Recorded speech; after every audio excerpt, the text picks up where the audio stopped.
İrlanda'nın başkenti Dublin'e gideceğiz. Evet. Şu ne kadardı abi? Şişesi 120.000 euro. Abi bir tane elma 1 euro neredeyse. O kadar güzel bir yer görüyorum ki şu an resmen İzlanda'ya gelmişim gibi. İrlandalı gençler. İçimizdeki İrlandalılar bunlar.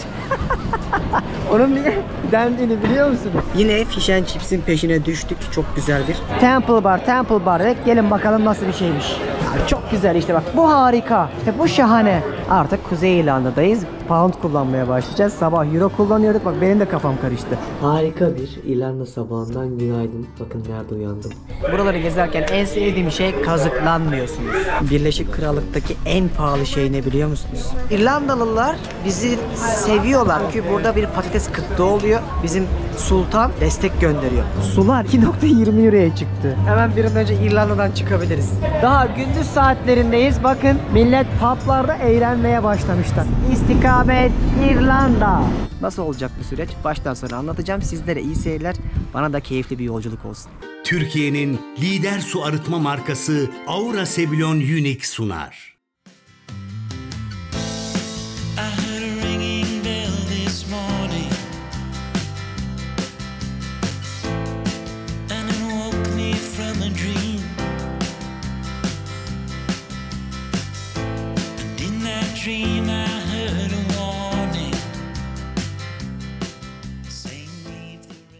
Hanımlar beyler, ben Deniz Pehlivan. Sizlere şu anda Galler'den sesleniyorum. Ya diyeceksiniz ki artık bir dur be çocuk, daha nereye gidiyorsun be adam diye, ama o kadar böyle bir anda ülke değiştiriyoruz ki sınırları geçtiğimizde böyle 3 saat geçmiş oluyor sadece, ama bir anda İngiltere'deyiz, bir anda Galler'deyiz, bir anda İrlanda'da olacağız. Ben Deniz Pehlivan, dünya turumun şu an yazlık ve baharlık kısmında. İngiltere'de geziye başlamıştık. Birleşik Krallığı gezecektik. Londra'da başlayan gezimize yine bir O yapıp 5 ülkeyi görüp Birleşik Krallık'taki İngiltere'den geri dönecek şekilde planladık. Akabinde İtalya'ya falan gideceğim. Onları da sonraki bölümlerde izleyeceksiniz. Bugün sabah Liverpool'da uyandık. Amacımız Conwy adındaki buradaki bir orta çağ sahil kasabasına gelmekti. Böyle çok güzel surların olduğu, tarih kokan bir yer. Ama ve lakin size bugün asıl amacımız olan İrlanda'nın başkenti Dublin'e nasıl yolculuk yapacağımızı göstereceğim ve beraber Dublin'i birlikte gezeceğiz. Ama buraya kadar gelmişken de şöyle güzel bir güneşli günde neler gördüğümü de göstermek istedim. Çünkü İngiltere'deki böyle sayfiye kentleri, kasabaları keyiflidir. Gidersiniz böyle sakin sakin yavaş yavaş yaşarsınız ve özellikle çok küçük yerler olduğu için huzurla dolaşırsınız. İşte onlardan birini daha görün dedim. Önce Bath'i göstermiştim. Sonra Chester'ı göstermiştim size. Liverpool'a gitmiştik. Şimdi de Conwy'deyiz. Ve şu an Galler'deyiz ama İngiltere'de değiliz. Bu kısımları zaten hepsini size ilk bölümde anlatmıştım. Hadi bakalım, hazırsanız İngiltere'nin ana karasındaki son artık Galler'in içinde bulunduğu bu küçük kasabayı gezelim. Hem de buradan feribota binip de Avrupa Birliği ülkesi olan İrlanda'ya geçelim. Nasıl olacak bu süreç? Baştan sona anlatacağım. Sizlere iyi seyirler. Bana da keyifli bir yolculuk olsun. Denizci kasabasına geldiğinizde ilk göreceğiniz genelde böyle küçük küçük tatlı tatlı evler olur. Ama burada ilginç bir detay var. O da şu. Gördüğünüz şu kırmızı ev 3'e 2. İngiltere'nin Birleşik Krallığı'nın en küçük evi olarak biliniyor ve bu evin en son içerisindeki sahibi de 1.90 boyunda bir balıkçıymış, biliyor musun? Bunu da böyle sembol olsun hem de şehrin tanıtımı için kullanalım diye böyle arada bırakmışlar ve birine ait, ama bildiğim kadarıyla en son dev bir abimiz yaşıyormuş, balıkçı olan. Buradaki bütün bu surları geçeceğiz şimdi, kentin içine doğru ilerleyecek. O kadar huzurlu ve sakin ki bakın, insanlar gelmişler burada denizin kenarında kuşların sesini dinleyerek bir hafta sonu keyfi yapıyorlar. Hadi bakalım, güneş açarsa güzel manzaraları gösterebilirim. Gri bir havada yine karanlık yüzünü göreceksiniz çünkü. Şurada çok hoşuma giden bir bina dikkatimi çekti. İçeriye girelim bakalım nasılmış. Bir pub'a benziyor. Şimdi burada standart böyle binlerce pub var bu şekilde. İçkinizi alıp böyle oturabiliyorsunuz, dışarıda da takılabiliyorsunuz, ama ilginç bir şey söyleyeyim. Neredeyse bütün publarda kumar oynayabiliyorsun. Böyle slot makinesi koymuşlar.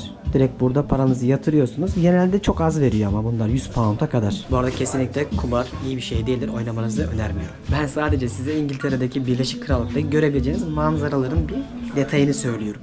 Game of Thrones seti gibi. Surların içerisinden geçiyoruz. Bunu sayacağım ben. Çok güzel yermiş. Dışarıdan baktığınızda biraz kasvetli bir kent gibi ama içeriye girdiğinizde böyle sizi balıkçı kasabalarındaki standart böyle Norveç, İsveç, oralardaki de köylerde göstermiştim, hatırlarsınız. Öyle bir mimari karşılıyor. İşte bunu çok iyi koruyorlar abi Avrupa'da, bak yine söylüyorum. Yani bir tane aykırı bina, bir tane böyle 2 katlıysa 2 katlı gidiyor ya, işte 3. katı yapan olmaz. Çünkü burada inşaatı devlet kontrolünde yapıyorlar. Kafana göre müteahhit olamıyorsun. Ya da kafana göre bir kat çıkamıyorsun buralarda. Sanırım mesajı aldınız. Edward Conwy Kalesi'ni Galler'i aldıktan sonra, inşa ettirdikten sonra surla çevrilen bu alan zaman içerisinde bir kasabaya dönmüş. Orta Çağ'da kalesinin surlarından dolayı önemli bir kasaba haline gelmiş. Kuzey Galler'i kontrol eden bir kasaba haline gelmiş. Günümüzde de tarihi mirasını ve tarihi dokusunu neredeyse tamamen koruyor. Birleşik Krallık'ta çok ilginç gördüğüm dükkanlardan birkaç tanesini size göstermek istiyorum. Birkaç kere gördüğüm için tekrara düştü, anlattım hatırlamıyorum. Bunlar bildiğiniz arkadaşlar vakıflar gibi düşünebilirsiniz. Bağış dükkanları. Sizin evinizdeki kıyafetleri, eşyaları buraya getiriyorsunuz ve o vakıf neyse onun için böyle dükkanda satıyorlar. Bir tanesine gidelim. Fiyatlar da çok uygun oluyor. Böyle bunların hepsi ikinci el. Bak mesela şöyle bir ceket 6 poundmuş. Yani dikiş makinesine kadar insanlara böyle 15 pound'a satıyor. O vakfa inanıyorlarsa bu dükkana getirip bırakıyorlar. Onlar da ihtiyaç sahipleri için burada satıyorlar. Kitaplar var mesela 1 pound sadece şu kitap. Çok uygun. Tabii ki amacı da bu zaten. Bunu çok takdir ettim. Gerçekten hani birçok ülkede de görmemiştim böyle bir şey. Bak şurada da bir tane var. The Cancer Charity diye geçiyor. Kanser hastaları için. Ve İngiltere'de şöyle bir şey öğrendim. Diyelim işte çalışmıyorsunuz, işsizlik maaşı verecek devlet size Birleşik Krallık'ta. 1000 pound falan veriyormuş. Ama burada genelde maaşlar 2000 pound. Hani ne uzarsın ne kısalırsın. 3000, 4000 falan, 4000, 5000 alıyorsan çok iyi yaşarsın. 10.000 alıyorsan, ki o zaten bir elin 5 parmağını geçmiyor, imparator gibi yaşarsın demişti Sinan abi. O yüzden burada böyle destek amaçlı kurulan vakıflar, ihtiyaç sahibi olan insanlar da pek tabii ki var. Birleşik Krallığı asla İsviçre, Norveç, İsveç, Finlandiya gibi düşünmeyin. Onlar çok ayrı. Burası birazcık da orta kulvarda. Bence burada yaşamak da öyle bir uzaktan göründüğü kadar kolay da değil. Bak bunu her ülke için söylemem. Çünkü biz bence İngiltere'yi çok zenginlik anlamında, yaşam şartları anlamında abartıyoruz. Ama dediğim gibi İsviçre'yi, Norveç'i geziyor olsaydım bambaşka hikayeler anlatırdım size. Ki bunları da önceki YouTube videolarımda anlatmıştım. Geçen sene çekmiştim. Merak ediyorsanız o videolarımı da... Şimdi artık feribota binmek için karanın en uç noktasına geldik. Buradan kalkan şu 8-9 katlı feribotlarla İrlanda'nın başkenti Dublin'e gideceğiz. Otobüsümü şöyle arka park etti. Şurası da duty free noktası ve Birleşik Krallık'taki en ucuz duty free noktalarından bir tanesiymiş burası. Diğer yerlerde falan oldukça pahalı olabiliyor içkiler. Aklınızda bulunsun. Şimdi bütün bu arabalar şuradaki feribota binecek ve 3,5 saat sonra İrlanda'nın en güzel kenti Dublin'de yolculuğumuza başlayacağız. Feribottayız. 9 katlı bir kent. Oldukça büyük bir kruz. Bakın sonu nerede görüyor musunuz? Yani feribot değil, kruz diyorum ben buna. Feribot daha küçük olur. Burada şimdi 3,5 saat boyunca hem size bu feribotu gezdirip hem yolculuk manzaralarını gösteririm. Birlikte böyle geze geze Dublin'e gideriz. 7. kata geldik. Alt katlar zaten hep teknelerin, arabaların park edildiği yerler. Burası daha çok böyle restoran, bar ve duty free'lerin olduğu yer. Bunun benzerini ben size Kuzey Avrupa turunda da göstermiştim. Bu sefer de bu turda bağlayalım istedim. Bu ayrıldığımız yerin adı Holyhead. Feribotlar buradan kalkıyor ve Dublin'le Anakara arasında feribot hizmeti veriyorlar. Şurada falan bir sürü yer var ama daha açılmamış, bak açılacak. Hareket ettikten sonra açılıyor böyle. Özellikle duty free alanları, çünkü gümrüksüz alana girmesi gerekiyor. Şu an hala karaya bağlıyız. Burada da bakın haritasını göstermişler. Burası Galler'in batı kısmı. Buradan da doğu kısmına geçiyoruz. Rotamız bu şekilde. Yolda göreceğiniz şeyleri, canlılara kadar söylemişler. İzleme noktaları da var. Onun yukarıya çıkıp seyir halindeyken sizlere gösteririm. 8. kattayız. Yine buraya da küçük bir kasino koymuşlar. Her yerde İngiltere'de, Birleşik Krallık'ta daha doğrusu kasino yeri gördük. Bu kadar düşkünler miymiş ya bunlar, ben bilmiyordum. Burası da ana restoranın olduğu yer. Bak bu 8. katta yine çocuklar eğlensin diye bir çocuk eğlence alanı kurmuşlar. Böyle bırakıyorsunuz çocuklarınızı, oyun oynuyorlar. Bunu bütün gemilerde neredeyse görebiliyorsun. Ama bir terastan manzarayı göstermek istiyorum size de. Çok büyük. Yani hiç feribot gibi değil, bildiğin koca kruz gibi. Burası da daha çok böyle yemeğinizi yiyebileceğiniz, dinlenebileceğiniz, bir yandan da beyzbolunuz gelmişse koca bir ekranda bir şeyler izlettikleri bir alan. Çok sakin, çok keyifli. Ben böyle gemilerle gezmeyi de çok severim. Oldukça dingin bir şekilde gidersin, acele etmeden, telaş etmeden ve sürekli manzaran da değişiyor. Terası arıyorum, hala dedim ve buldum. Artık yavaştan hareket ediyoruz. İstikamet İrlanda.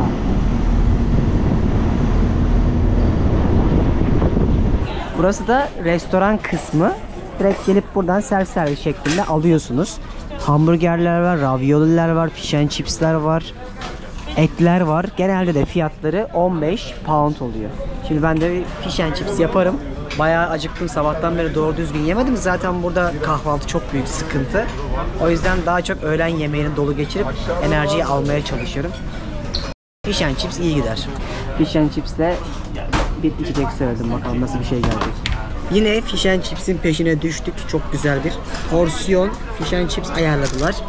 Milli yemekleri bu. Yani yok bu kadar ülkeden çıkacak olan ayrıntılı yemek anlamında. Çok güzel görünüyor. Çok da büyük bir porsiyon. Vallahi kokusu falan da çok iyi. Şöyle bir göstereyim, bakın içinde. Bayağı güzel. Vallahi çok güzel. Yani şöyle bir de sosu da var. Sos da daha güzel. Bir de bunun yanında şöyle avokadolu bir şey veriyorlar. Vallahi güzel. İşin ilginç yanı da şu. Anakarada yediğiniz paranın aynısını gemide de ödüyorsunuz. Hatta biraz daha ucuzunu. Merhabalar, kanalımıza hoş geldiniz. İrlanda'ya gidiyoruz biz. O yüzden buraları gezerken en sevdiğim şey, kazıklanmıyorsunuz. Hakkını alıyorlar. Vallahi güzel bir yemeğimi yedim. Yalnız çok sallanıyoruz. Bakın insanlar yalpalayarak geliyorlar. Görüyor musunuz? Duty free açılmış. Oraya gidiyorum şimdi bakmaya.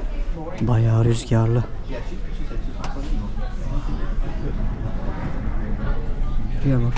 Çok güzel ya. Böyle gemiyle gezmeyi çok seviyorum. İnsan böyle tatilde de hissediyor kendini. Kafa rahat bir şekilde. Gideceğin yer belli. Yolculuğun, seyrin keyfini çıkartıyorsun. Böyle içeride bayağı büyük bir duty free yapmışlar. Bakın duty free'de sadece içki ve sigara vardı. Burada elektronik eşyalar, hediyelik eşyalar, makyaj malzemeleri, parfümler, ne ararsanız bulunuyor. Birleşik Krallık'ta da en uygun duty free'yi bulabileceğiniz gemi buymuş. Bakalım. Şöyle bir dolaşarak size de gösteririm. Şöyle Chanel'in Dior'un parfümleri var. Uygun mu, pahalı mı, ben anlamadım ki. Şunlar falan 45 pound. Ama tabii normal dışarıdaki fiyatını bilmek lazım. Bilen varsa aydınlatsın. Bak bunlar falan 100 pound'tu, 1 milyonlar başka yerlerde. 90-100 euro hatta. Bak burada oldukça uygun. 65 pound'muş. Bu da mı yarı fiyatına? Normalde 100. Şehirde 100. Öyle mi? Yarı yarıya fark ediyor o zaman.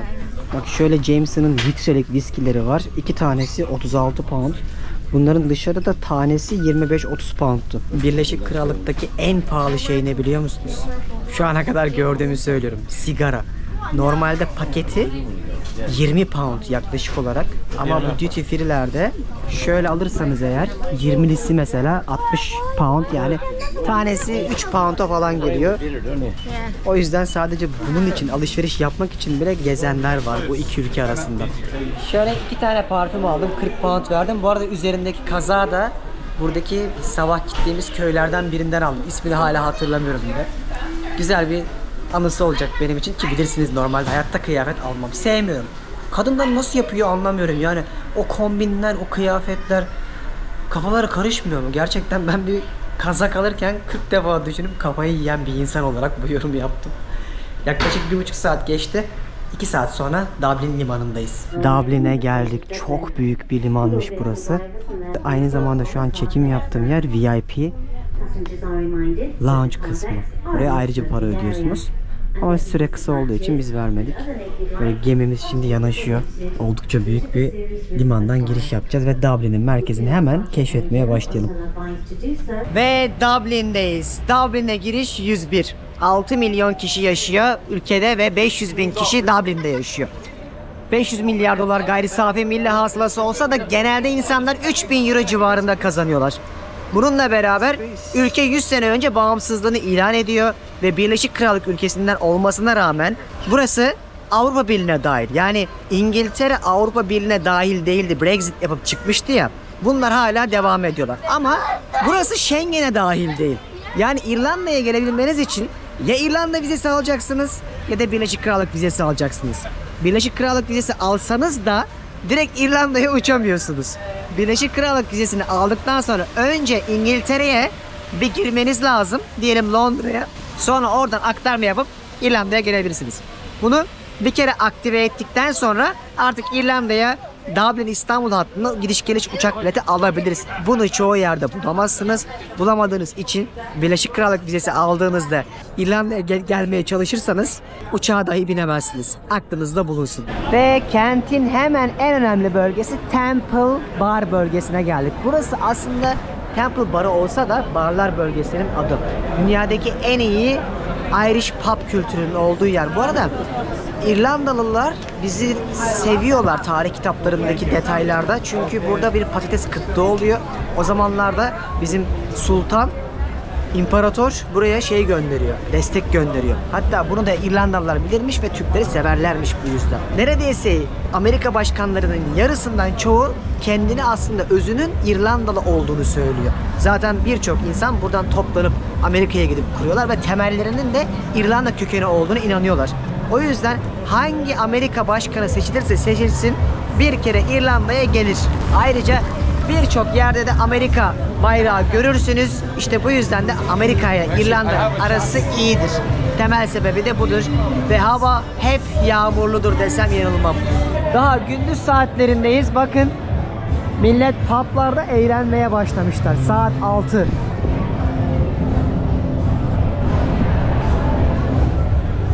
Bunu çok severler. Bu benim ikinci gelişim bu arada. O yüzden biliyorum. Araştırma olarak da buraya hakimim. O yüzden bildiklerimin hepsini aktaracağım. Merak etmeyin. Yani saat daha 6 ama bira kokusu mekanlardan dışarıya resmen çıkıp yüzüme vuruyor.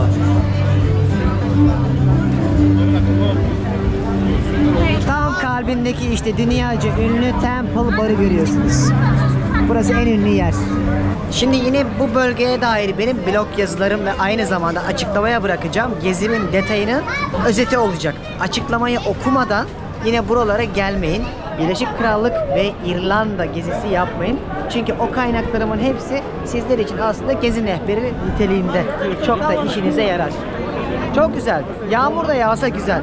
Bir kere yani şu renk harika. Her yer canlı. Her yer böyle hafta sonu etkinliğine, partisine hazır gibi. Bakın her yerde dediğim gibi yine Amerikan bayrağı var. Bu çok dikkatinizi çekecek. O yüzden Dublin'e gelmeden önce size verebileceğim şu bağlantıyı doğru aktarmaya çalıştım. İnsan çünkü bu kadar çok Amerikan bayrağını görünce merak eder. Bunun da sebebi buydu. Dublin'i gezelim. Buralarda gezerken insan şeyi hissediyor. Böyle Christmas zamanı, yılbaşı zamanı sanki herkes bir hazırlık içerisindeymiş gibi hissediyor. Süslemişler, püslemişler her yeri çiçeklerle, ışıklarla ama buranın zaten normal hali de böyle. Yani ne zaman gelseniz bu kadar renkli, ışıklı bir şekilde burayı bulabiliyorsunuz. En ünlü barlarından biri de, publarından biri de burası. Burada resmen yaşıyorlar. Hayatlarının bir parçası barda takılmak, yaşamak.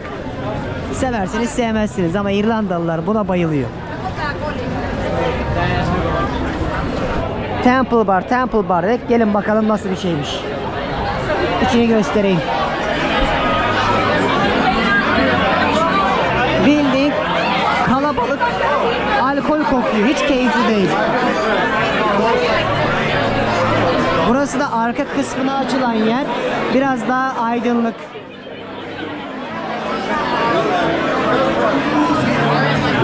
Bunun neyini seviyorlar anlamıyorum.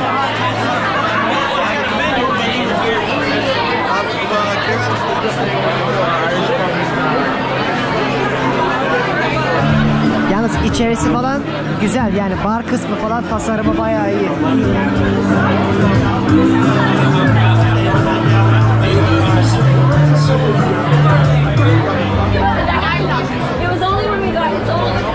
Vallahi şundan ne anlıyorlar bilmiyorum.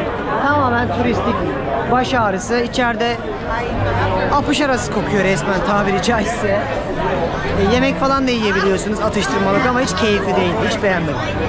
Daha önceden geldiğimde de notlarıma baktım, beğenmemişim mesela. Yani dışarıdan albenisi var, bir tasarımı var, iyi pazarlanmış, tarihi, evet. Ama ben şahsen keyif almadım. Şimdi İskoçya viski ülkesi olarak bilinir ama aslında İrlanda'ymış, biliyor musunuz? Bunu yeni öğrendim.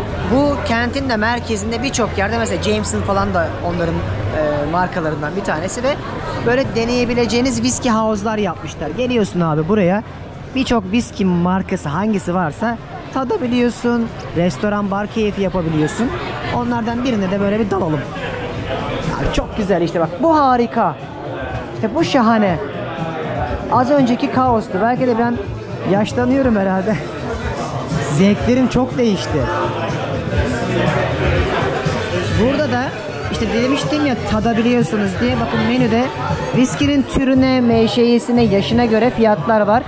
40 Euro'dan başlıyor 750 Euro'ya kadar şu masalarda tadım yapabiliyorsunuz. İrlanda'ya geldiğinizde belki yapmak istersiniz ama ya şu kokuyu anlatamam. Ben çok seviyorum. Sizi bilemem ama en azından tertemiz, apış arası kokmuyor. Şimdi Sinan hocam çok güzel bilgiler verdi yine, sağ olsun. Sağ olun hocam. Abi yani fiyatlar inanılmaz değil mi? Yani special edition galiba bunlar. Yani açıkçası benim viski kültürüm çok yok ama sürekli buraya, İrlanda'ya ve İskoçya'ya gruplarımla geldiğim için ara ara da gruplarda böyle bundan çok iyi anlayanlar oluyor. Var. Onlarla öğreniyorum bazı şeyleri. Şu ne kadardı abi?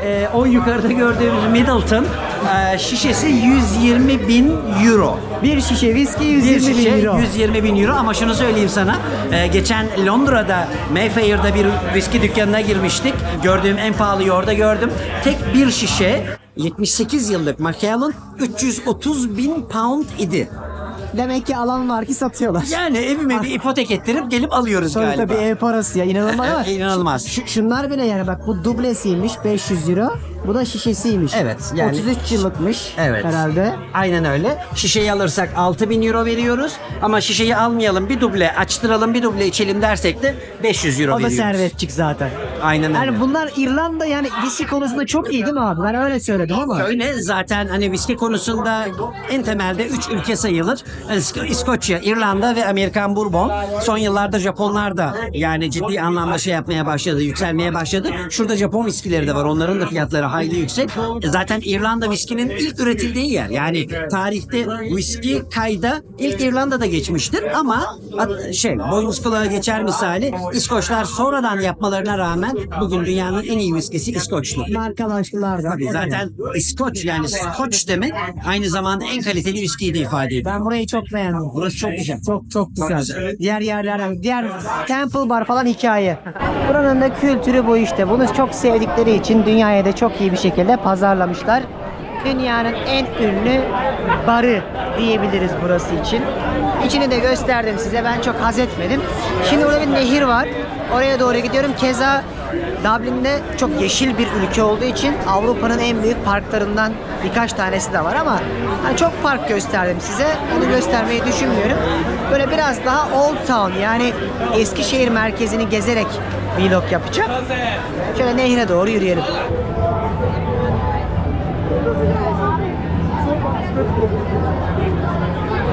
Yağmur biraz daha denince daha rahat gezebiliyorum. Bu da ünlü barlarından bir tanesi. Yani bakar mısınız, daha saat kaç? Tıktım. Bunun yani kültürleri bu. Hani biz Türkiye'de gideriz, akşamüstü gün batımı izleriz ya. Onlar da kendilerine bara atıyorlar. Bunların hepsi ünlü barlar.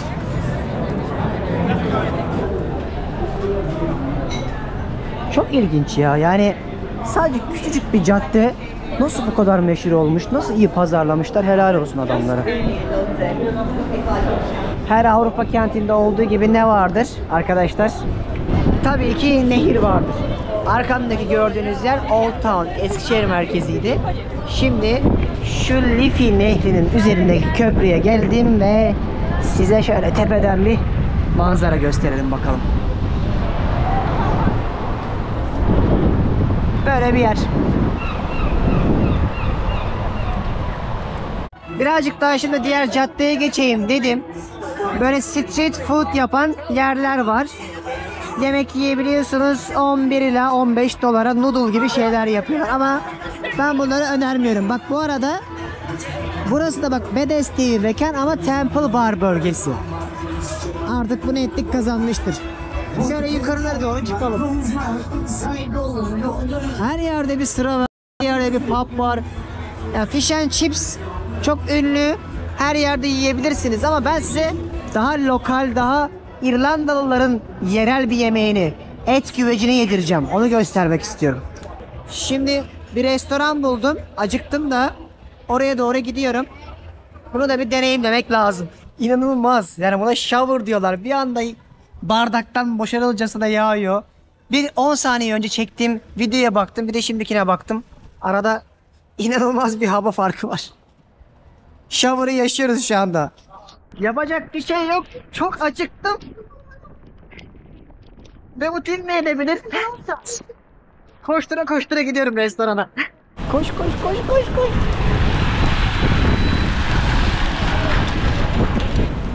Bu hava normal mi bilmiyorum ama felaket. Gideceğim restoran şu Millstone yazan. Ayağım kaydı zaten, düşüyordum. Şu yağmuru yazın Avrupa'da hiç sevmiyorum ya. Ne yaz ne bahar çekiliyor.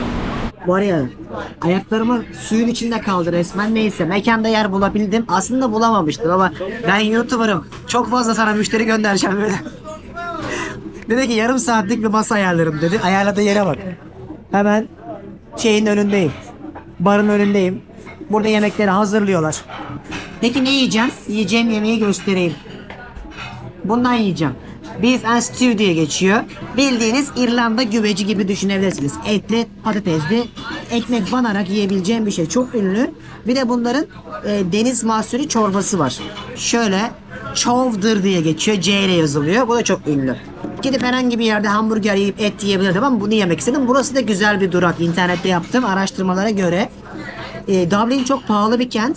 Özellikle son 10 yıldaki yabancı şirketlerin genel merkezleri burada oldu. Google gibi, işte Amazon gibi vesaire bir sürü çok büyük şirket buraya geldi. Hal böyle olunca ekspatlar, çalışmaya gelenlerle beraber her şey pahalanıyor. Aynı zamanda ülkenin geliri de arttı pek tabii ki ama gezmek için Avrupa'daki en pahalı yerlerden birindeyiz. Sıradan bir yemek 20-30 euro. Ve buranın para birimi de euro. Schengen'de değil ama Avrupa Birliği'nde olduğu için euro kullanıyorlar. Birleşik Krallık'takiler pound kullanıyor. Ve heyecanla yemeğimi bekliyorum. Bu kadar et yemeğimi yedikten sonra enerjiyi alır, gezmeye devam ederiz. İşte ürün böyle bir güveç. Bunu yiyeceğim. Bu çok meşhur dediğim gibi. Bakalım tadı da güzel miymiş. Böyle bir ekmekle sunuyorlar.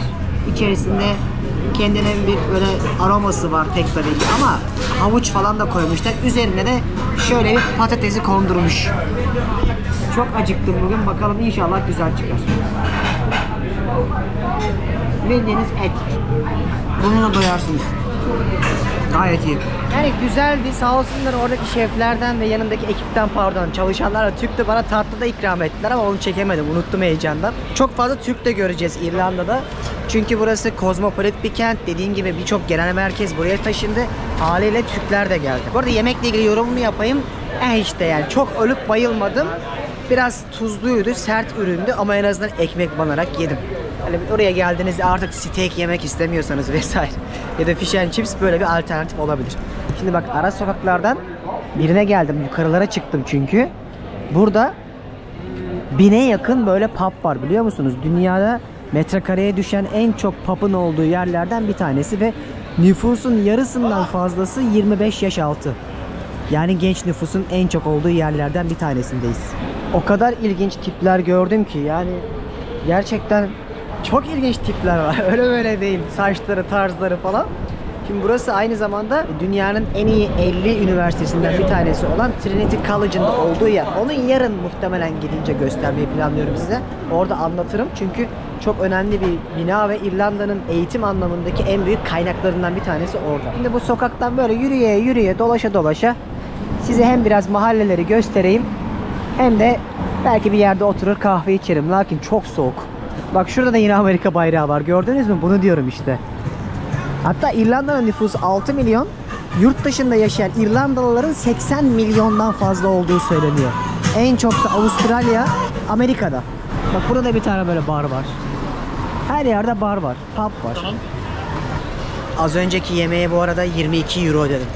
22 euro bir tabak yemek. Çok. Yani ederi o değil, yalan söylemiyorum ama işte İrlanda'nın durumu bu. Bütün bu caddeler işte Temple Bar bölgesine çıkıyor arkadaşlar.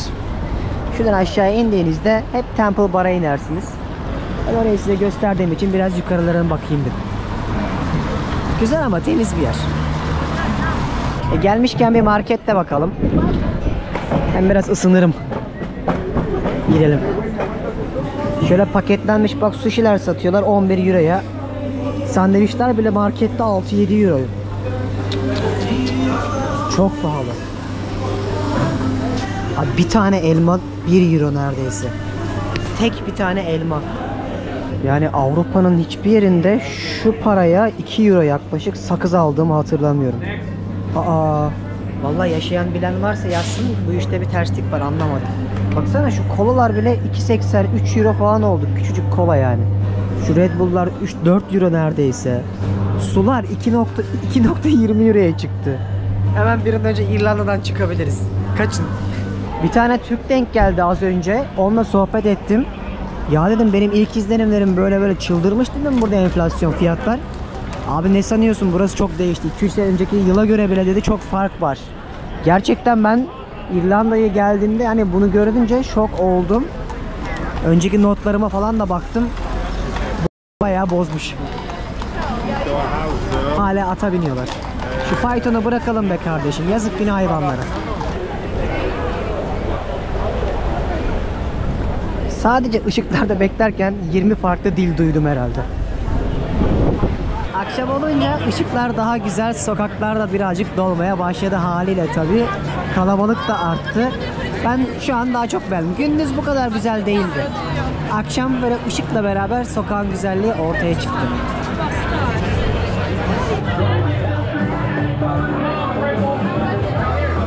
Bakın polis geldi. Daha saat 7, 8 olsun hadi. Şimdiden polis geldi. Yani çok içiyorlar gerçekten ve yani güvenli mi değil mi o konuyu bilemem. Ama pek tabii ki her zaman çantanıza, telefonunuza dikkat etmekte fayda var.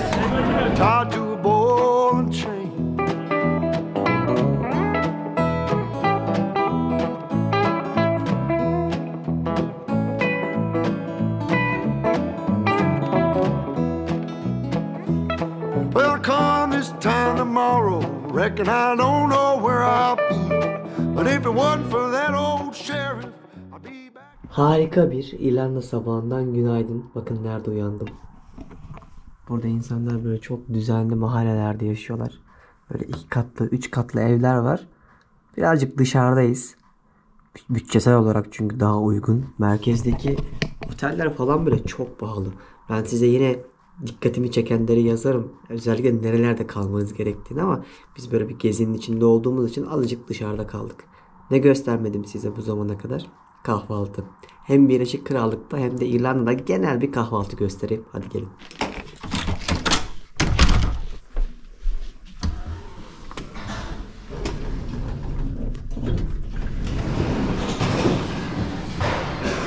İşte bu ülkelerde kahvaltı bizdeki gibi değil artık. 500. videoda da söyleyeyim. Böyle zeytin peyniri göremezsin.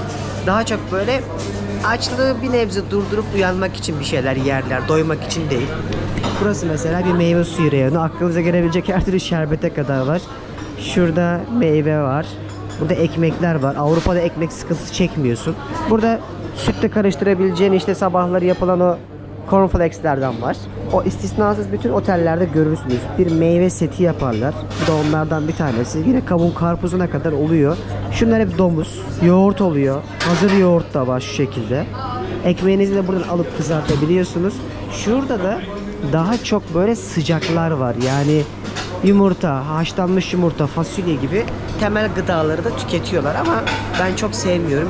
Bizdekinin lezzetinden değil, tercih etmiyorum. Belki siz seversiniz. Allah aşkına benim gariban soframa bak.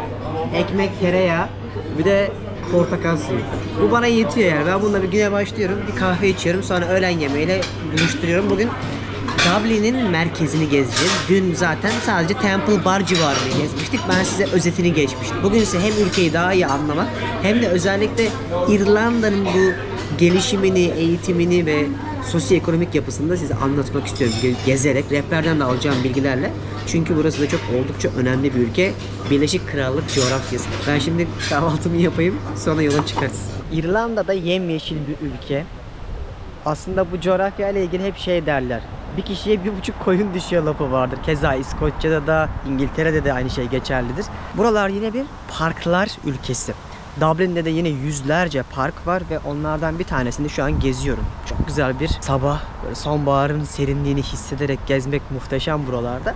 Ve en güzel yaptıkları şey de kentleşmeyi kurarken bu Birleşik Krallık ülkeleri ve İrlanda'da, niye hep bunu ayrı söylüyorum? İrlanda zamanında Birleşik Krallık, İngiltere'nin yönetimindeymiş. O yüzden İngilizlerle hep bir aralarında mücadele varmış. 100 sene önce de özgürlüklerine, bağımsızlıklarına kavuşmuşlar. O yüzden vakti zamanında buraları da İngilizlerin yönettiğini bilin diye söylüyorum. Ve en iyi yaptıkları şeyler yine ne? Her yerde söylediğim gibi şahane parkları var. Dublin'de de bunu görebiliyorsunuz. Böyle parkları geze geze, dolaşa dolaşa Trinity College'a doğru yürüyeceğim. Ve İrlanda neyle meşhurdur, bir yandan da onu söylemek istiyorum. Bunu söylememiştim size. Hiç Guinness birasıyla ünlü değil mi? Guinness Rekorlar kitabı var ya. Yine Guinness birasını üreten adamların çıkartmış olduğu bir aslında enteresan hikayesi olan ve günümüzde de Rekorlar kitabına konu olmuş bir marka, etiket aslında. Guinness birası da dünyada en çok üretilen biralardan bir tanesi. İlk 5 fabrikadan bir tanesi diye biliyorum. Bu aile Arthur diye bir adam kuruyor bunu. Arthur Guinness diye. Bir gün aralarında arkadaşlarıyla kafalar güzel bir şeyin iddiasına giriyorlar. İşte en büyük, en küçük gibi hani şeyler vardır ya hep Guinness Rekorlar kitabında da. Sonra bu tartışma uzuyor. Diyor ki ya diyor biz diyor kendi aramızda bile bu tartışmayı yaptıysak acaba diyor benim biralarımı sattığım barlarda ne tartışmalar oluyordur diyor ve merak ediyor. Akabinde de bütün barlara adamlarını gönderiyor. Diyor ki gidin diyor bakın bakalım diyor. İnsanlar ne için tartışıyorlar? Neyin bizim yaptığımız benzer münakaşaları yapıyorlar diyorlar ve adamlarını gönderiyor. Sonra gidiyorlar bütün böyle örnek barlardan 10'ar maddelik örnekler getiriyorlar. İşte kimisi diyor ki en çok birayı içen ülke biziz. Kimi diyor ki en yüksek bina şurada derken o günden itibaren Guinness Rekorlar kitabı hikayesi başlıyor. Tabii ki günümüzde manipülatif tarafları da var. Saçma sapan şeylerin de Guinness Rekorları konu olabiliyor ama işin özünde, temelinde Guinness birasıyla, ki İrlanda'nın en önemli markasıdır, Guinness Rekorlar kitabının ailesi, bunu çıkaran kişiler aynı insanlar. İşinize yarar mı bilmiyorum ama İrlanda'ya geldiğinizde Guinness'i her yerde göreceğiniz için en azından buradan birbirine bağlayabilirsiniz. Bir diğer enteresan hikayeyi anlatayım. Görüyorsunuz bakın binaların, bu mesela çok koyu bir kırmızı kapı. Şu açık birazcık bordo gibi. Şu gri renkte bir kapı. Pek tabii ki bunun benzerlerini İtalya'da, işte Danimarka'da vesaire de görebiliyoruz. Bu kapıların renklerinin farklı olmasının sebebi de şu: o kadar çok içki içiyorlar ki dünyada en çok içki tüketen ülkelerden, özellikle bira tüketen ülkelerden birisi ve kesinlikle alkol hiçbirinize önermiyorum. Alkol bütün kötülüklerin anasıdır ama ben içiyorum. Ama sizlere de önermiyorum. Diyorlar ki bizim insanımız çok içki içiyor. Saçma sapan saatlerde sarhoş oluyor, evi şaşırıyor. Diyorlar nasıl karar vereceğiz? Buna gelip rahatsız ediyorlar çünkü bizi evimizde diyorlar. O zamanki dönemde şeye karar veriyorlar. Bütün ev sahiplerinin kapılarını farklı renklere boyuyorlar. Yani diyor en azından renginden diyor hangi eve geleceğini biliyor olsun. O günden itibaren Dublin'deki birçok kapının rengi farklı oluyor. Valla o kadar soğuk ki şu kadın nasıl üşümüyor anlamıyorum. Bakın bazı insanlar montla, kimisi de çok rahat bir tişörtte donmadan yaşayabiliyor buralarda. Bütün işte bu coğrafyanın mimari örneklerini görebildiğiniz binalar, tuğladan evler, 3 katlı genelde yapılar. Böyle sakin, dar sokaklar var. Ve her yerde yine pubları, barları görebiliyorsunuz. Tabii dün gösterdim size ama öyle çok keyif aldığım yerler değil benim. Siz geldiğinizde eğlenirsiniz. Bak mesela Guinness görüyor musun? Her yerde göreceğiz. Bak yukarıda da var Guinness. Şu Avrupa'da ya da gelişmiş kentleşmelerde, ülke olarak demiyorum, kentleşme anlamında söylüyorum, en çok özendiğim şey park. Şu an Stephen's Green diye bir parktayım. O kadar huzurlu, o kadar keyifli ki yani biz bunları niye başaramıyoruz diye her gezimde şu mesajları sizlere vermekten üzüldüm. Yani bizim çocuklarımız neden böyle parklarda metropollerin ortasında olmasına rağmen nefes alamasınlar? En çok buna gıpta ediyorum. Üzülüyorum yani, sizin de canınız yanmıyor mu mesela böyle parkları görünce? Ulan ne parklar var, aynısından keşke bizde olsa diye hayıflanmıyor musunuz mesela? Benim içim acıyor. O yüzden ne zaman böyle parkları geçsem hep böyle bir içimde bir ukde kalır. Darısı başımıza diye. Şuranın güzelliğine bak abi. Millet kahvesini almış, dolaşanlar var. Yürüyüş yapanlar var, koşanlar var. Bak şurada kitap okuyanlar var sessizliğin içinde.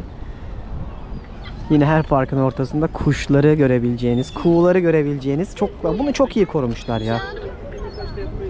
İsterseniz gelip böyle besliyorsunuz ama birçok yerde beslemeyin uyarıları var, tabelaları da var. Şimdi görmek bile insanın gününün güzel geçmesi için bir sebep değil mi?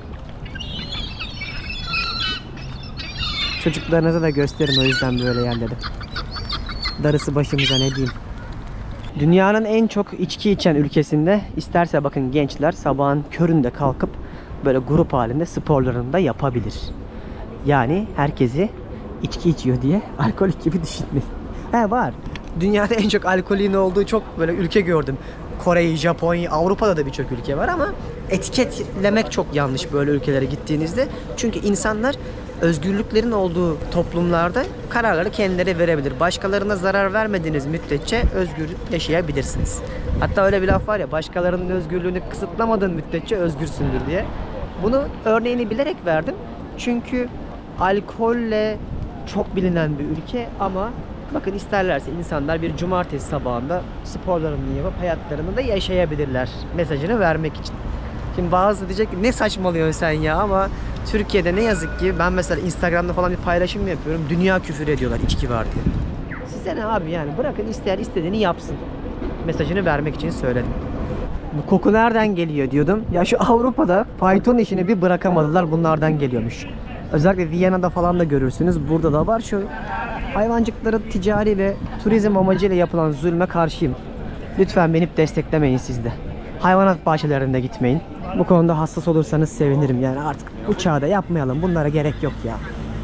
Şimdi merkeze geldim. Burada biraz dolaşacağım. Kahve falan içerim. Zaten şahane bir kahvaltı yapmıştım. Belki bir şeyler yerim. Güzel güzel binalar var. Bak şu bina falan da çok güzelmiş. Her yerde böyle çiçek satan küçük küçük tezgahlar kurmuşlar. Bakın. Bayağı popüler galiba burada. Buradakiler daha güzelmiş. Bak rengarenk çiçekler var. Bunu Hollanda'da falan çok görüyorsun tabi. Lale ülkesi, aynı zamanda çiçeğin de. Hey guys, what's up?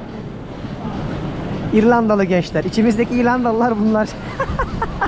Onun niye dendiğini biliyor musunuz? Koşak mıydı?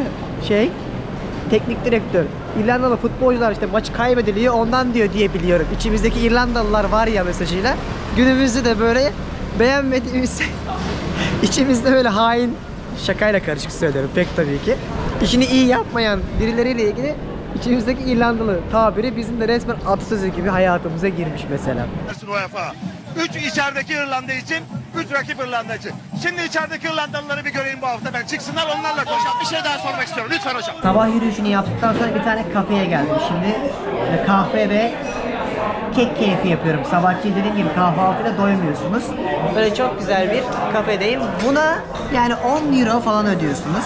Enflasyonun dibine kadar ben şu anda Avrupa'da da hissediyorum. Gördüğümüz ya da duyduğumuz gibi değilmiş yani. Özellikle İrlanda Londra ile yarışacak bir fiyat dengesinde. Kahveyi içtikten sonra da burada çok ünlü bir kolej var. Trinity College. Dünyadaki en iyi 50 üniversiteden bir tanesi ve içerideki eserler de İrlanda'nın bu zamana kadarki en büyük kütüphanesi olarak biliniyor. Orayı da birlikte gezeceğiz. Ne diyeceksin? Cansu ile Bali'de tanışmıştık. O da Bali'de tanıştık, evet. burada yaşıyor. Nasıl burada hayat? Valla burada gördüğün gibi soğuk montlarla geziyoruz. Ben bir şey fark ettim. İnsanlar çok mutlu, çok arkadaşçı. Çok arkadaşlar, bayılıyorlar. Ülkemize niye geldin, nereden geldin? Türkleri çok seviyorlar. O patates kıtlığında yaptığımız yardımı yaşlıları hala hatırlıyor. Öyle Sana mi? o tip sorular da soruyorlar ama yaş biraz büyük olması lazım. Gençler de böyle sohbeti muhabbeti çok seviyor. Çok arkadaş canlısı. Ya benim şu ana kadar Birleşik Krallık'ta dahil en çok arkadaşçıl diyebileceğim nezaket anlamında da bu insanlar oldu. Bir günde bunu söylüyorum. Sen de destekledin zaten. Evet, destekliyorum. Hoş geldin Deniz. Hoş bulduk. Şimdi burada yaşayan arkadaşımız olduğu için bilgileri alalım bakalım. Evet, sizdeyiz hanımefendi. Buyurun. Şimdi Abaco markasındayız. Burası bu İrlanda'nın koyunları meşhur olduğu için onların yumuşacık yününden her şeyi üretiyorlar. Böyle çok tatlı kazaklar, şallar, her şey var. Montu bile bak, full ondan yapmışlar. Her şey koyun tüyünden mi, yününden mi? Evet, evet. Coat diye mi geçiyordu bu? Nasıl geçiyordu? Sheep's coat. Evet. Sheep's coat değil mi? Ne kadarmış bu? Fiyatları yazmıyor ama. Bedava. Fiyatları 189 euro. Evet, çok da pahalı. Evet. Ama yani küçük küçük hediyeler almak için bak küçük boylar küçüldükçe 59'a Ama zaten İrlanda çok pahalı. Yani sen burada, hani ben dün şeyi falan fark ettim. Hani marketi falan rastgele dolaştım. İnanamadım ya. Evet. Bir anda mı oldu o pandemiden sonra? Ben pandemiden önce burada değildim Deniz ama öyle diyorlar. Pandemiden sonra oldu. Daha çok şeyle oldu. Microsoft, Google hepsi buraya He. gelince son 8-9 yılda o şirketler gelince inanılmaz. Kiralar artınca. Lokaller çok şikayet ediyor. Niye geldiniz? İşte kiralarımız arttı, yiyecek fiyatları arttı, her şey arttı diye. Ama bir yandan da tabii kiraları artınca bundan yararlanan da çok İrlandalı var. Ama dengeyi bozdu sonuçta. Evet, dengeyi bozdu. Teşekkürler bu bilgiler için. Şimdi burada çok önemli birisi var. St. Patrick. Aziz Patrick diye düşünebilirsiniz. Zamanında bu adam bildiğiniz kötü işler yapan birisiymiş. Sonra İngiltere Yemen'e gönderiliyor. Hapiste kalıyor. Geri geliyor. Bir aydınlanma oluyor, dine adıyor kendini derken İrlandalıları Hristiyanlıkla tanıştırıyor. Hatta öyle bir önemli birisi oluyor ki Aziz Patrick, onun bazı özel kutlamaları yapılıyor her sene. Aziz St. Patrick günü diye bir şey var. Onu kutluyorlar. O yüzden işte İrlandalılar için St. Patrick çok önemlidir. Özellikle St. Patrick günü kutlamalarını denk getirirseniz de oldukça böyle şehrin, kentin, ülkenin dört bir yanında bir festival havasında bu deneyimi de yaşayabilirsiniz. Aklınızda bulunsun. İrlanda'da o kadar çok beni takip eden insan, güzel insanlar var ki hepinize selam olsun. Yani inanamıyorum. Yolda bu kadar çok takipçimle denk geleceğimi hiç bilmezdim. Mutlu oldum. En güzel şey bu meslekte, her ülkede söylediğim gibi, yaptığınız işin takdir edilip kıymet bilinmesi. Para mara bir şekilde kazanılır. Önemli olan bu farkındalığı yaratıp ülkemizde de böyle güzel bir şekilde gezip gezi rehberleri yaratıp bunun kıymetini bilen insanlardan bu takdiri duyabilmek. Kentin içerisinde yürürken böyle tarih kokan binaların büyük bir çoğunluğunu gördüğünüzde insan tabii ki şeyi soruyor. Bunları kim yaptı? Ama büyük bir çoğunluğu bu yapıların İngilizlerin etkisiyle yapılan, aynı küçük Londra'da da gördüğümüz o detayların, binalar anlamında söylüyorum, izlerini taşıyor. Güzel. Hava güzel olunca gezmesi de güzel işte. Bulutlu olduğu zaman insanın içi böyle şey oluyor. Mutsuz, depresif oluyor. Bugün bıcır bıcır, cıvıl cıvılız. Şimdi İrlanda'dan Kuzey İrlanda'ya geçtik ve Kuzey İrlanda'ya geçerken herhangi bir sınır yok. Ama o kadar güzel manzaralar görüyoruz ki bir anda sanki Avrupa'nın kuzeyi ya da bir İsviçre'deki gibi tabiat sizi karşılıyor. Yemyeşil, böyle sanki bir ressam gelip de çizmiş gibi tabiat. Meralar ve çok güzel köyler var. Burası beni heyecanlandırdı. 3 words written on a paper bag. I miss you was written in a message in black. Thrown in a van 2,000 miles back. A better time. And how many souls and times that I've told. Places that had wanna be. Hanımlar beyler, Kuzey İrlanda'ya ulaşmış bulunmaktayız. Şimdi diyeceksiniz ki ya Deniz, sabah İrlanda'daydın, videoda İrlanda'dan başladın. Ne işin var Kuzey İrlanda'da diyebilirsiniz. ki. Öncelikle şunu söyleyeyim. Ben Dublin'de bu ikinci kez gelişim ve önceden de notlarıma baktım. YouTube'da da video yapmışım. Standart aynı yerleri görüyorsunuz daha çok. Böyle yerlerde yolculuk yapmayı daha çok seviyorum. Çünkü harika köyler, muhteşem yemyeşil böyle coğrafyayı görüyorsunuz. Her yere yağmur yağıyor çünkü. 12 ay neredeyse yağmur yağan bir coğrafya. İsviçre, Kuzey Avrupa gibi düşünebilirsiniz. Böyle olunca da tabiatı görmek daha keyifli.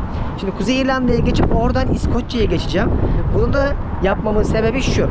Kuzey İrlanda'ya geçtiğinizde oradan kalkan bir feribot var ve direkt İskoçya'ya geçebiliyorsunuz. Şimdi diyeceksiniz ki neden Kuzey İrlanda ayrımı var? Burası tamamen din savaşlarından, mezhep savaşlarından aslında başlayan bir senaryolar. Nasıl?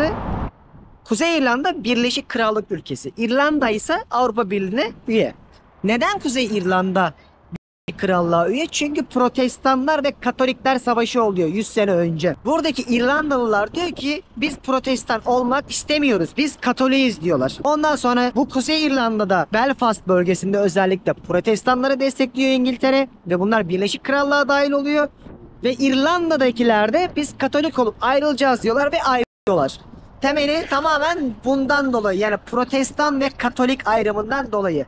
Keza Kuzey İrlanda'da da Protestanlar bazen İngiltere ile anlaşamayabiliyor ya da buradaki Katolikler bizim de hakkımız var diye savunabiliyor ama pek tabii ki günümüzde artık böyle bir şeyin savaş ya da iç savaş anlamında herhangi bir riski şu ana kadar bulunmuyor. Çünkü insanları tamamen aynı adada tutmuşlar. İki farklı ülke kurmuşlar. Sınır diye bir şey yok.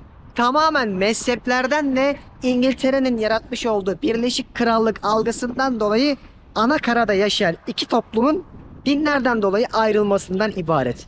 Bunu da bu şekilde özetlemiş olalım. Burada şimdi bir yemek molası vereceğiz. Çünkü bir 1,5-2 saattir yoldayız.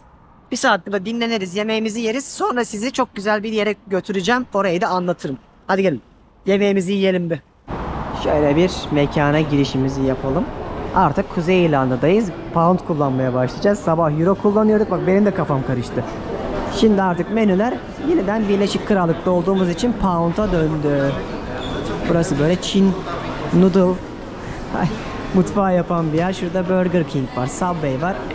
Bunlar standart şeyler.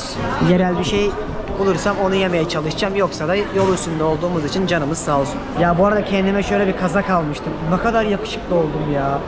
Gençler ne diyorsunuz? Şaka maka. Şimdi benim anlamadım ne biliyor musun? Şöyle bir sandviç aldım.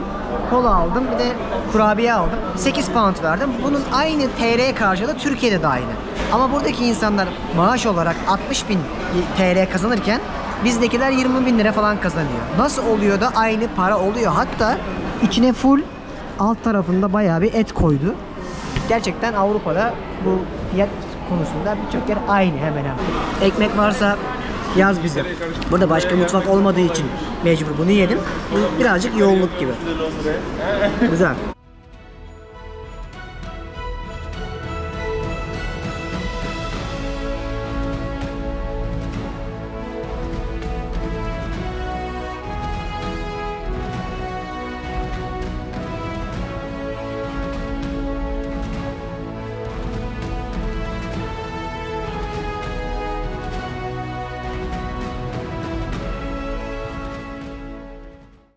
Devler kaldırımına geldik. Birkaç gün Böyle evvel bir kıyıdan gidiyoruz. İngiltere'de inanılmaz sıcakmış. Harika yollardan geçerek Kuzey İrlanda'nın Giant's Causeway yani Devler Kaldırımına geldik. Burası binlerce kaldırım şekline benzeyen böyle büyük aslında yeraltı oluşumlarının, özellikle deprem bölgesi olduğu için burası volkanik oluşumlarla beraber şekil verilmiş hali. Bunu çok iyi pazarlamışlar. Hem yerel turizmi hem başka ülkelerden gelen insanların mutlaka Kuzey İrlanda'da görmesi gereken en güzel yerlerden birisi. Tabiatı harika, yol manzaraları şahaneydi. Ben de buraya daha önce hiç gelmedim. O yüzden bu gezide gelmişken sizlere de göstermek istiyorum. Görsel güzelliği bol bir seyahat olacak. Hadi. O kadar güzel bir ışık oldu ki bakar mısınız? Size işte bunu söylüyorum günlerdir. Güneş olmadığında tabiatın renk cümbüşünü göremiyorsunuz ve burası da özellikle doğasıyla, Netflix dizileriyle nam salmış bir yer.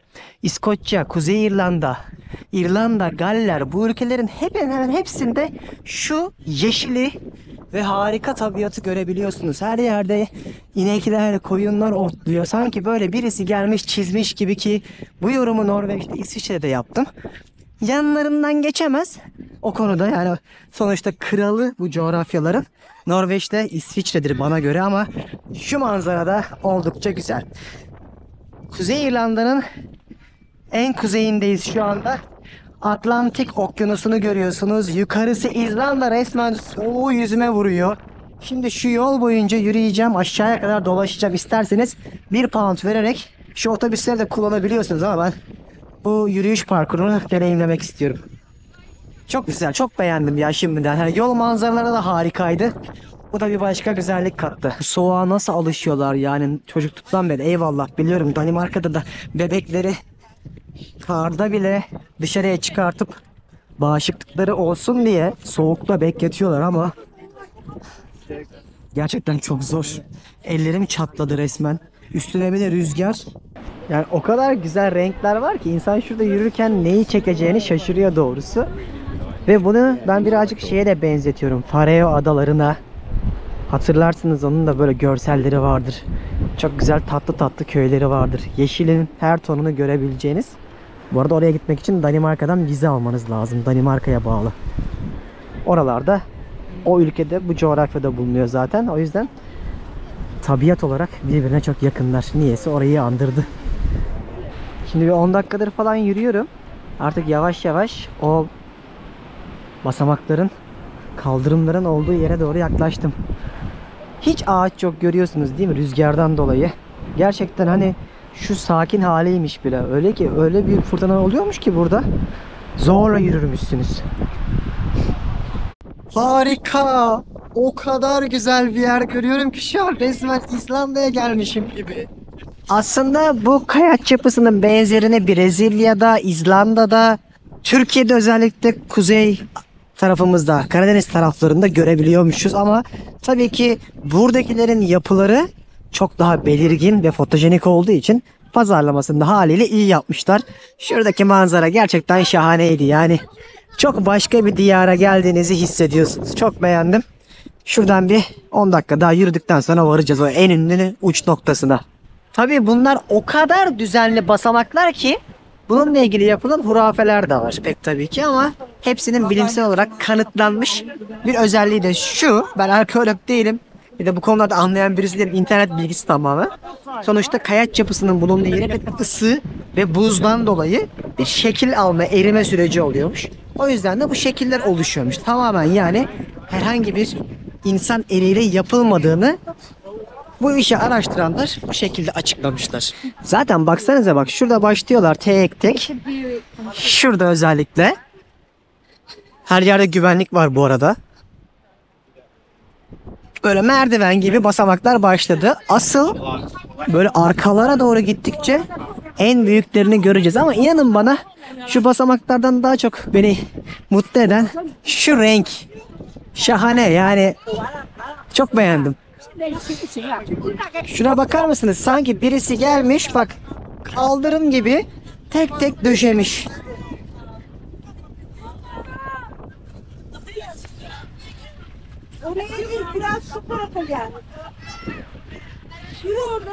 Şurada falan çok daha net bak, görüyor musunuz? Katman katman. Buraya gelip böyle dolaşıp fotoğraf çektiriyorlar. Dünyanın dört bir yanından da turist ağırlıyor. Görselini bilmiyorum ekranda ne görüyorsunuz ama gerçekten böyle bir şeyi daha önce hiç görmedim. Bu kadar nizami bir kayaç yapısı sanki gelip birisi işlemiş gibi. Hani Peru'daki İnkaların Machu Picchu'da yaptıklarını biliyorsunuz. Elle yapıldı ama bu da sanki biri yapmış gibi ama dediğim gibi en başında tamamen doğal bir oluşum aslında. İşte büyük kaldırımlardan birinin yanından geçiyorum mesela. Bu işte en çok fotoğraf çekilen kaldırımlardan, oluşumlardan bir tanesi. Bunun arkasından devam edip şu yollardan kilometrelerce bakın insanlar yürüyüş yapıyor zaten. Trekking rotaları varmış. Böyle arka taraflara kadar 2 saatlik 3 saatlik parkurlarda yürüyebiliyor musun? Böyle çok güzel, farklı, bence gezimizin en doğal rotalarından birisi oldu burası.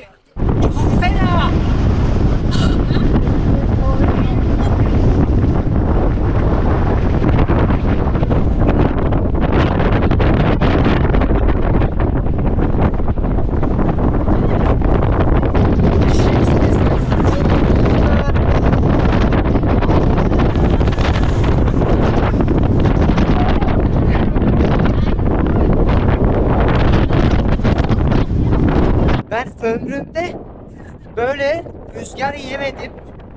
Abi çok güzel bir İnsanlar yıkılmış. Ben hayatımda bakın Guatemala'da Yanardağ falan da tırmandım, yağmurda, çamurda. Peru'da Machu Picchu'ya tırmandım. Dünyanın birçok yerinde güzel yürüyüşler de yaptım ama bu kadar rüzgarda uçtuğumu, suratıma tokat gibi vurduğunu hiç hatırlamıyorum. En kötü zamanına denk geldik. Bu da bizim şanssızlığımız.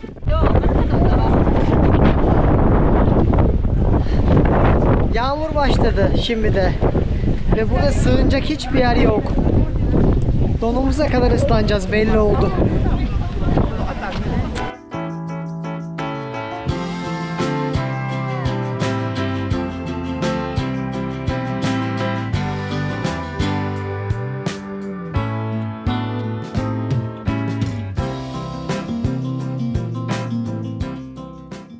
Kuzey İrlanda'nın başkenti Belfast'a geldim. Arkamda gördüğünüz duvar Katolikler ve Protestan mahallelerini ayıran aynı Doğu Batı Berlin'deki duvar gibi düşünün. Hala günümüzde daha 20 yıl öncesine kadar mezhep çatışmalarına sebep olan mahalleler arasındaki çatışmaları engellemek için kurulmuş bir duvar görüyorsunuz.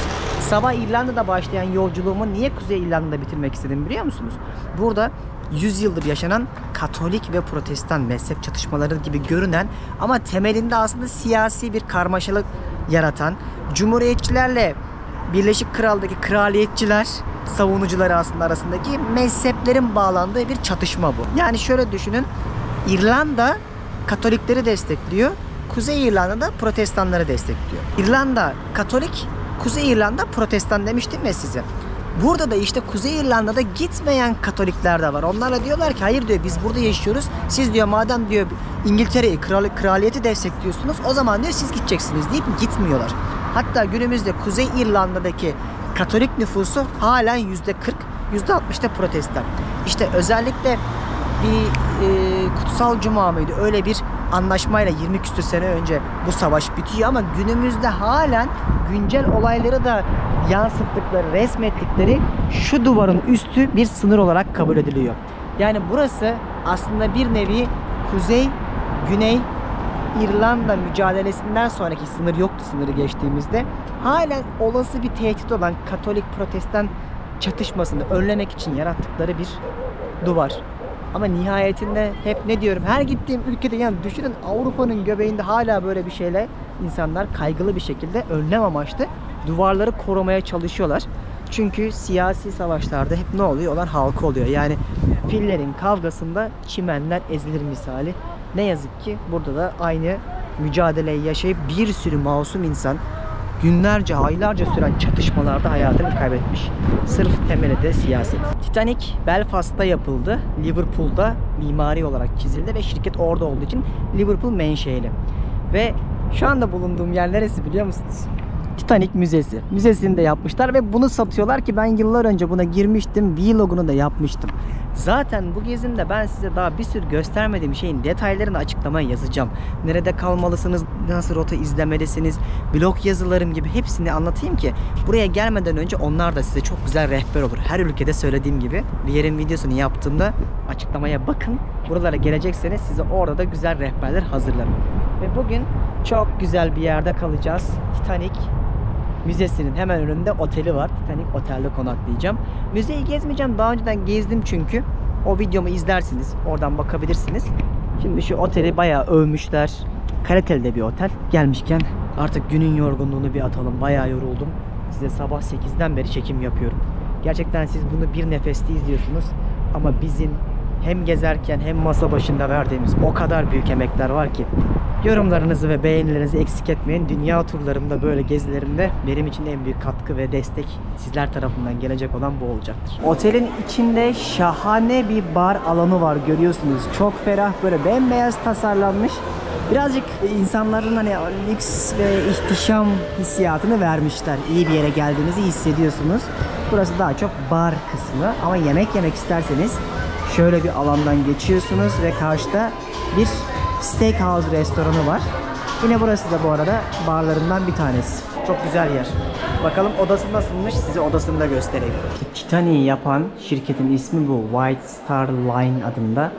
Liverpool'lu bir şirket ve burada da o dönemin bakın fotoğraflarını koymuşlar. Ama tabii Titanic battıktan sonra bu şirket de batıyor. İçeriye girdiğinizde sanki geminin içindeymiş hissiyatını vermişler. Asansörler falan bile oldukça otantik görünüyor. Çıkalım bakalım. Benim odam 209. Size kaldığımız odayı da şöyle bir göstereyim. Böyle çok ferah bir yerde kalıyoruz. Şurası bana ait duş, tuvalet. Tertemiz, pırıl pırılmış bu arada. Konumu da eğer merkeze istersem yürüyerek 15-20 dakikada ulaşabiliyorum. Şurada bir çalışma masam var, televizyonum var. Tertemiz bornozlarım var. Bu da ben. Böyle güzel otellerde de kalıyoruz. Keyfimiz yerinde. Bugün burayı bitirdikten sonra artık bir sonraki durak olan İskoçya'ya geçeceğiz. Ve İrlanda'da başlayan yolculuğumuza Kuzey İrlanda'nın başkenti Belfast'ta artık elveda edebiliriz. Sizlere bu yolculuğumu anlatırken Dublin'deki gezilecek yerleri bağlayarak aktarmaya çalıştım ama pek tabii ki buranın da yaşamış olduğu siyasi ve dini mücadeleleri de birazcık özetleyerek seyahat rehberi, gezi rehberi şeklinde anlattım. Bir sonraki durağımız İskoçya olacak ve orayı da yine kapsamlı bir şekilde size aktarmayı düşünüyorum. Glasgow'dan başlarız, Edinburgh'a kadar gideceğiz. Ben bu yerlerin çoğunu zaten zamanında gezdiğim için biliyordum ama hiç böyle kapsamlı vloglarını yapmamıştım. Kısmet bu zamanaymış. Umarım sizlere de gelmeseniz bile en azından ekranlarınızın başında buralara dair bilgi ve fikir anlamında bir katma değer umarım yaratıyordur bu içerikler. Şimdilik benden bu kadar. Bir sonraki durağımız İskoçya'da görüşmek üzere. Bildirimleri açın.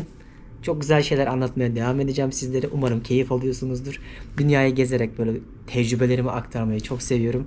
Ve insanı bence gerçek anlamda böyle kalıcı şeyler yapmak besliyor. Hadi bakalım bir sonraki bölüm İskoçya'da görüşmek üzere. Bu arada yemek falan göstermedim. Zaten doğru düzgün bir şehir değil. Gelip de burada gezmezsiniz bile, çok eminim yani. Türkiye'nin lider su arıtma markası Aura Sebilon Unique sundu.